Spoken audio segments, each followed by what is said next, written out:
Il l'espionnait parce qu'il travaillait dans un atelier, mais il n'aurait jamais deviné qui était son père. Avant de commencer, veuillez laisser un like et vous abonner à la chaîne afin que nous puissions continuer à créer des histoires comme celle-ci. Matteo a toujours eu une passion pour les moteurs et la mécanique, même enfant, lorsqu'il démontait ses propres jouets pour comprendre leur fonctionnement.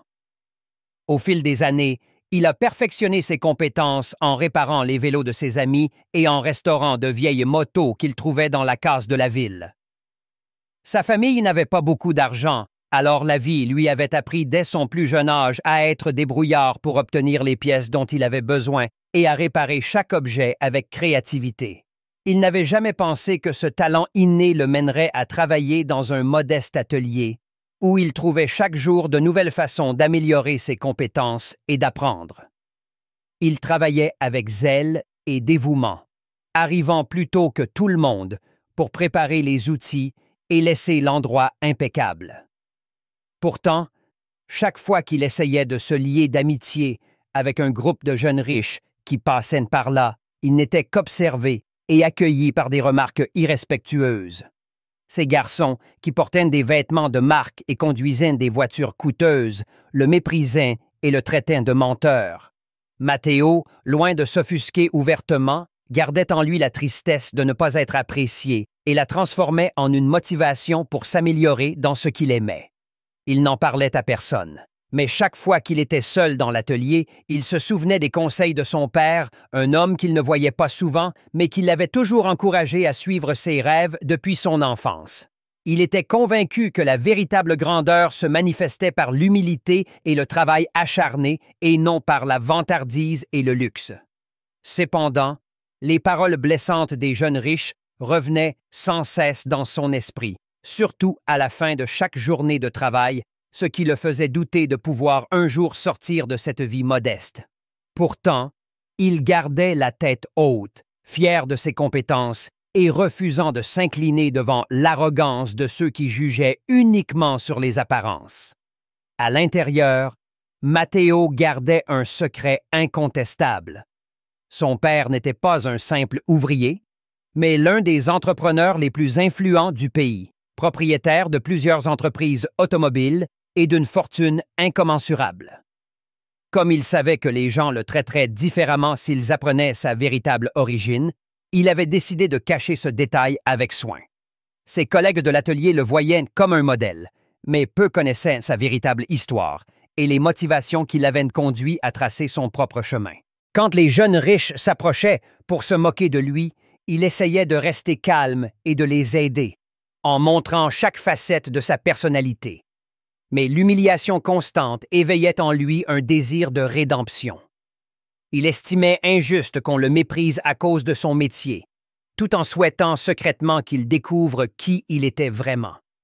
Plusieurs fois, il avait pu remarquer le regard arrogant de ce groupe, qui se vantait de leurs voitures de luxe, mais ne connaissait même pas les principes de base de l'entretien des véhicules. Parfois, Matteo leur posait des questions techniques, mais il ne recevait que du mépris en retour. Le tournant est arrivé lorsqu'il fut submergé par l'humiliation. Bien qu'il n'appréciât toujours pas révéler son identité, par peur d'être traité différemment, il réfléchissait le soir à l'idée de garder ce grand secret ou de s'opposer ouvertement à ceux qui l'espionnaient. Il savait que la réputation de son père était immense et que, si elle était révélée, la perception des gens à son égard changerait radicalement. D'un autre côté, il craignait que ses efforts et ses succès ne soient éclipsés, car on pourrait croire qu'il n'avait tout obtenu que grâce à son nom. Malgré tout, il passait en revue chaque nuit les insultes qu'il recevait et cherchait la meilleure réponse à ses attitudes arrogantes. Un jour, l'un des jeunes riches lui lança les clés de sa voiture de sport coûteuse et lui demanda de la réparer, avec la même attitude dégradante qu'à l'accoutumée. Matteo, souhaitant garder son calme, se limita à inspecter la voiture et à commencer le processus de diagnostic, sans prononcer un seul mot provocateur. Pendant ce temps, les jeunes autour de lui riaient et faisaient des remarques blessantes sur son sort inférieur. Mais contre toute attente, Matteo ne perdit pas patience et ne réagit pas avec arrogance, car il savait que l'estime de soi se gagnait avec dignité et non avec indignation. Intérieurement cependant, il pensait que le jour viendrait bientôt où tout le monde reconnaîtrait qui il était vraiment dans la vie. Le propriétaire de l'atelier, un homme amical qui appréciait le dévouement de Matteo, l'observait avec un mélange de fierté et de compassion. Il savait qui était le père de Matteo, mais respectait la décision du jeune homme de garder ce secret. Cette connexion restait toujours secrète, car l'entrepreneur riche avait investi dans l'atelier pour s'assurer que son fils apprenne la véritable valeur du travail. Chaque fois que Matteo réparait un moteur, il héritait de l'héritage de son père, bien que personne ne le sût. Ainsi, pendant des semaines, il endura les moqueries et le mépris constant. Mais Matteo n'apprenait pas seulement la mécanique, il apprenait aussi beaucoup sur la vie. Peu à peu, ses compétences commencèrent à gagner l'admiration silencieuse de certains clients, qui appréciaient davantage la qualité de son travail que son apparence. Mais le groupe de jeunes riches continuait ses moqueries quotidiennes, sans soupçonner qu'ils avaient affaire à quelqu'un qui hériterait d'un véritable empire. Un jour, Matteo entendit parler d'un grand événement automobile qui devait avoir lieu en ville, et il sentit que quelque chose de grand allait se produire. Entre les pièces et les engrenages, son cœur battait d'excitation, car il savait qu'il pourrait montrer au monde que son métier était bien plus qu'un simple artisanat sous-estimé. Dans les jours qui suivirent, l'activité dans l'atelier devint beaucoup plus intense, à mesure que l'événement automobile approchait. Le propriétaire de l'atelier recevait de nombreuses demandes, en particulier de clients qui faisaient confiance à la précision et aux compétences de Matteo pour préparer leur véhicule pour l'exposition. L'événement était bien plus qu'une simple exposition de voitures. C'était une occasion pour les investisseurs, les personnalités influentes de l'industrie et les passionnés de moteurs de se rencontrer. Il n'était pas surprenant que le petit atelier devienne rapidement un point de départ pour tous ceux qui cherchaient une restauration et un entretien exceptionnel pour leurs voitures classiques et haut de gamme. Le jour de l'exposition arriva enfin, et le lieu était rempli de visiteurs de différentes régions.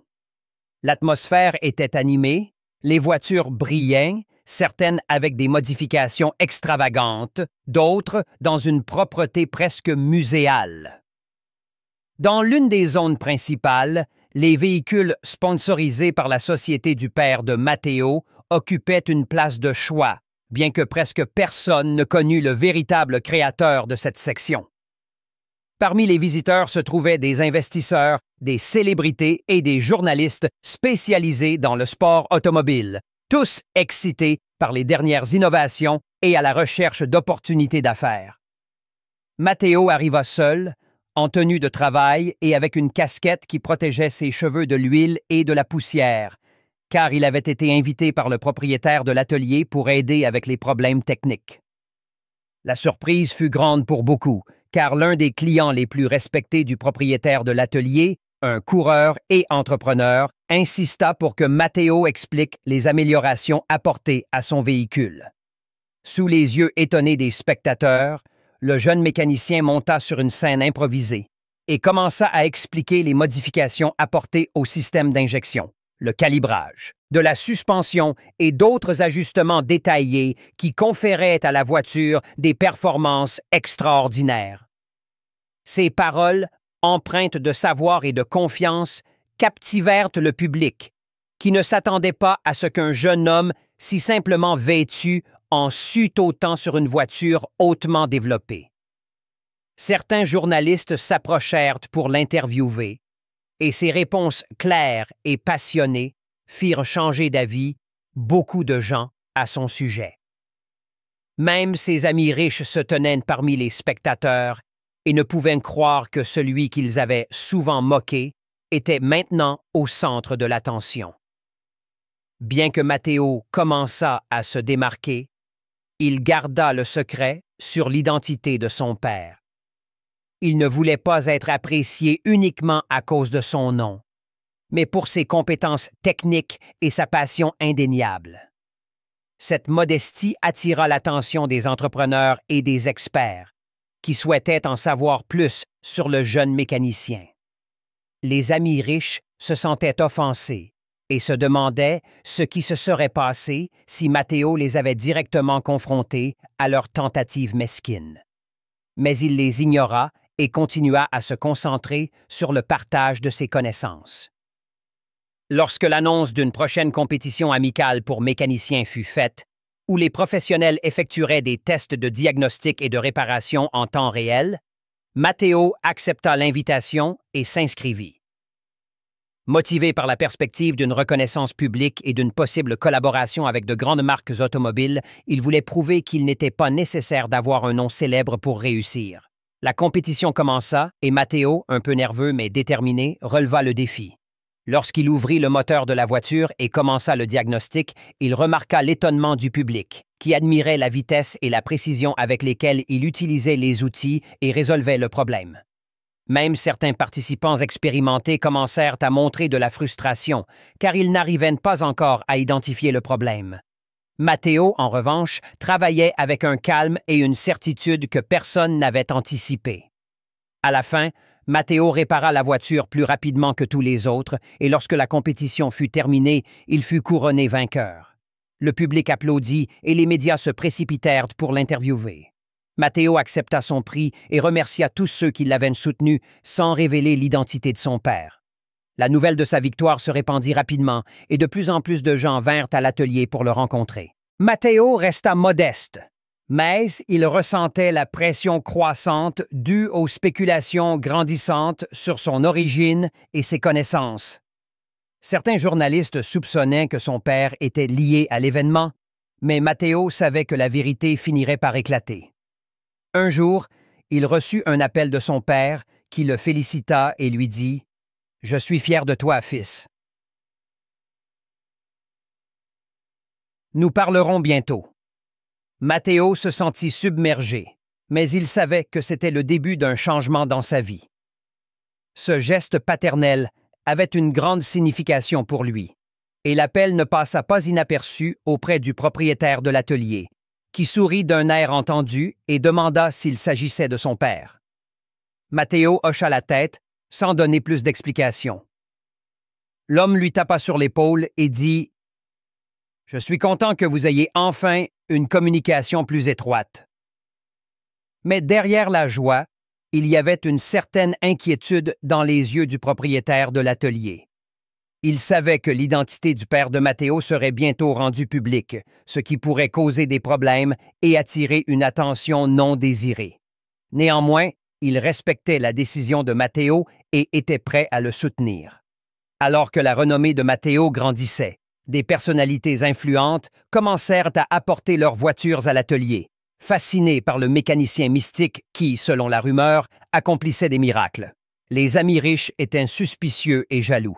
L'un d'eux, peut-être le plus orgueilleux, décida de démasquer Matteo comme un imposteur et commença à enquêter sur les réseaux sociaux et auprès de connaissances communes.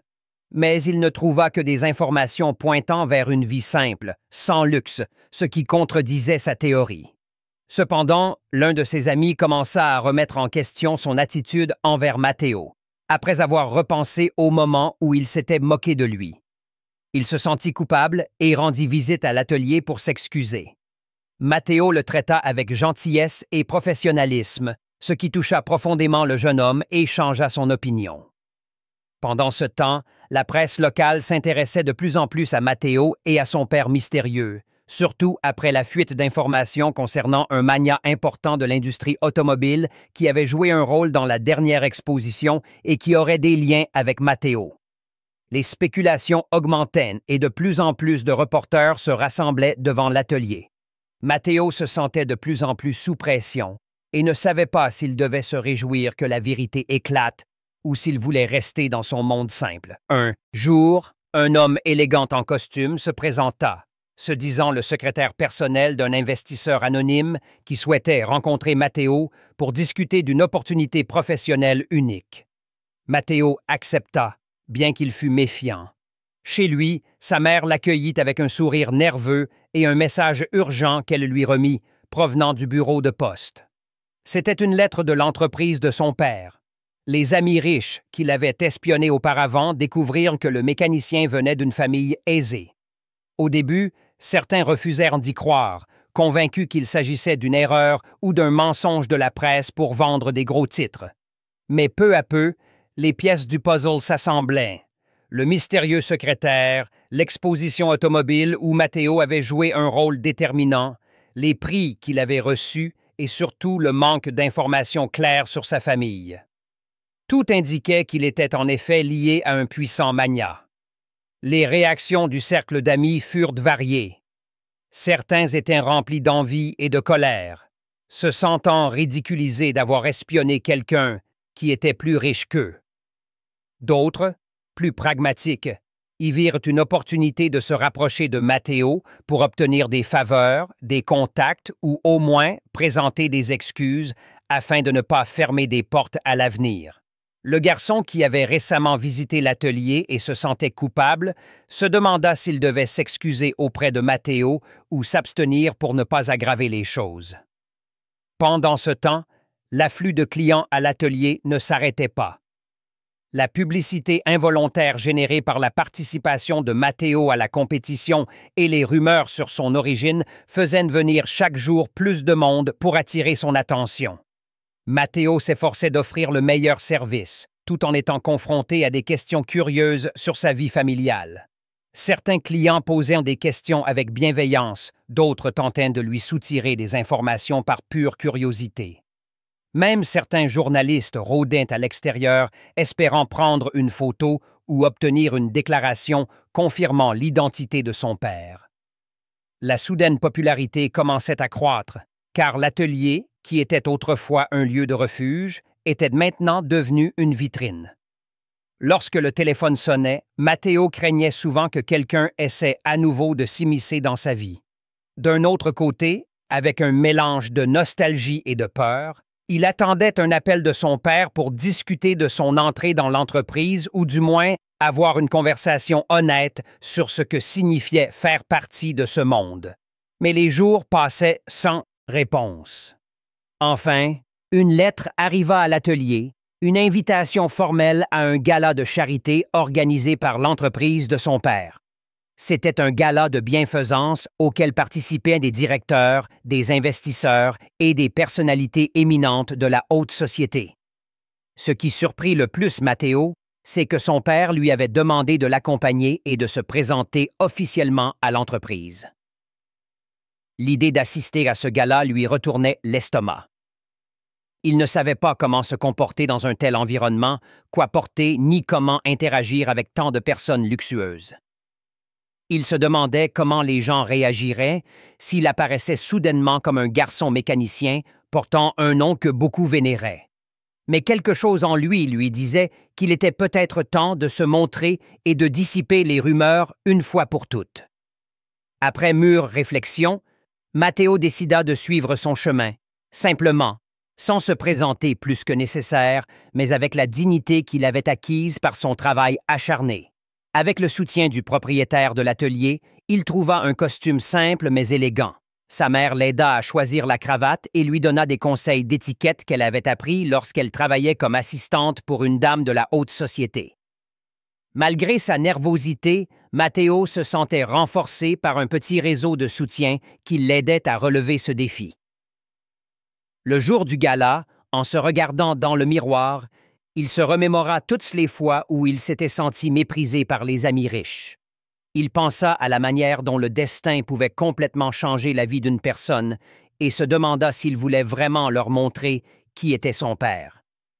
Matteo surprit ses instructeurs avec des idées combinant l'expérience pratique de l'atelier avec des avancées technologiques.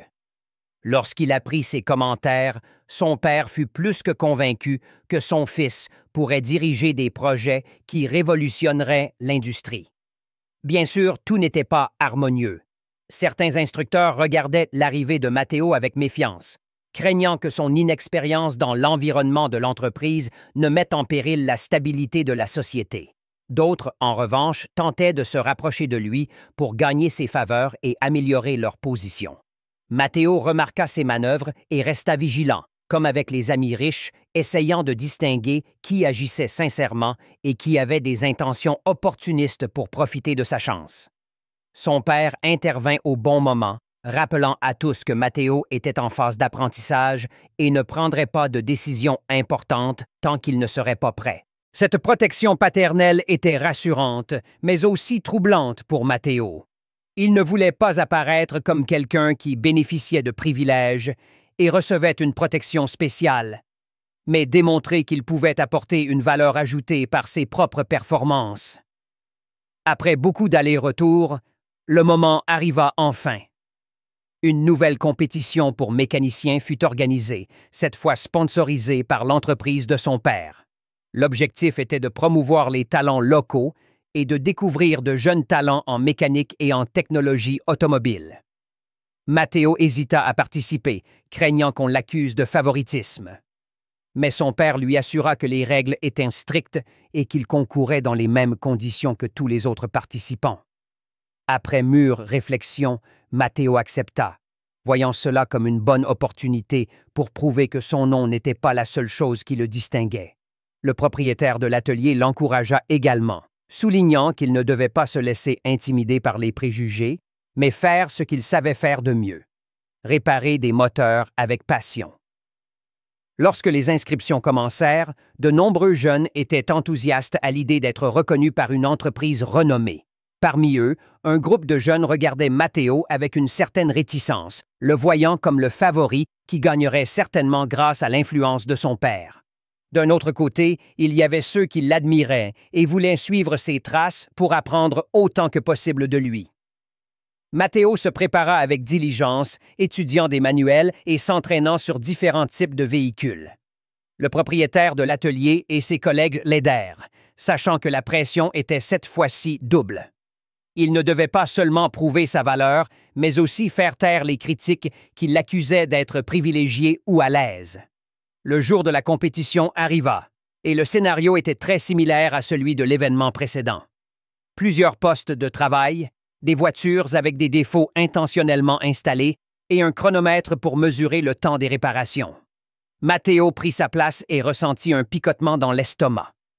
Il savait que les regards de son père, des dirigeants de l'entreprise et de la presse seraient posés sur lui. Il savait aussi que certains de ses anciens amis riches, ou du moins certains d'entre eux, seraient présents, peut-être pour le voir échouer et se moquer, pensant que la chance ne remplace pas le talent. Matteo prit une profonde inspiration et se dit que rien n'avait changé depuis la première compétition. Il était toujours le jeune homme qui aimait la mécanique avec passion et voyait dans chaque vis une raison de s'améliorer. Lorsque le signal fut donné, Matteo aborda les défis mécaniques avec calme et méthode, ce qui le distinguait. Il ignora l'agitation et se concentra sur le moteur devant lui. À mesure qu'il progressait, il remarqua que les juges et les caméramans s'approchaient plus de son poste que des autres. Il entendit le clic des appareils photo pointer sur lui sans arrêt. Parfois, son pouls s'accélérait lorsqu'il se rappelait que peut-être tout le pays le regardait, mais ensuite, les paroles de son père et l'exemple du propriétaire de l'atelier le ramenaient à la réalité. Il s'agissait de vie et de câble, de son monde, de sa passion. Aucune caméra, aucun nom prestigieux ne changerait cela. À mesure que la compétition avançait, l'atmosphère devenait de plus en plus tendue. Le public, composé de dirigeants, de mécaniciens expérimentés et de curieux, observait les participants de près. Matteo, les mains tachées d'huile et l'esprit clair, identifia les causes possibles de la panne dans le véhicule assigné. C'était un modèle de dernière génération, équipé d'électronique avancée et de capteurs, ce qui mettait à l'épreuve les compétences de chaque participant. Mais pour lui, chaque composant avait une logique qu'il pouvait comprendre avec patience et un peu d'ingéniosité.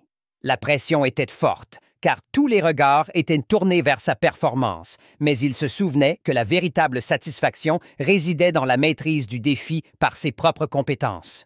Plus il démontait les pièces du moteur et diagnostiquait, plus il entendait les voix des commentateurs qui expliquaient le déroulement de la compétition au public, sur place et aux spectateurs en ligne. Il mentionnait son nom et sa position à plusieurs reprises en tant qu'héritier du magnat automobile, ce qui, à son inconfort, éclipsait une partie de son identité de mécanicien passionné. En même temps, il suscitait l'intérêt de certains de ses anciens amis riches dans le public qui hésitaient entre dégoût et curiosité. L'un d'eux semblait triste, peut-être se souvenait-il du passé, et se demandait quand tout avait pris ce tournant radical. Cependant, Matteo ne pouvait pas se laisser distraire et continuait son travail. Pièce par pièce, il découvrit la cause de la panne. Un problème dans le système de refroidissement, causé par une surchauffe de la culasse, combiné à un capteur défectueux qui perturbait la transmission des informations à l'unité de contrôle. Ce défi nécessitait non seulement de réparer le composant endommagé, mais aussi de reprogrammer certains paramètres pour garantir un fonctionnement optimal. Avec habileté, il sépara les composants, remplaça la pièce et commença à calibrer le logiciel du véhicule.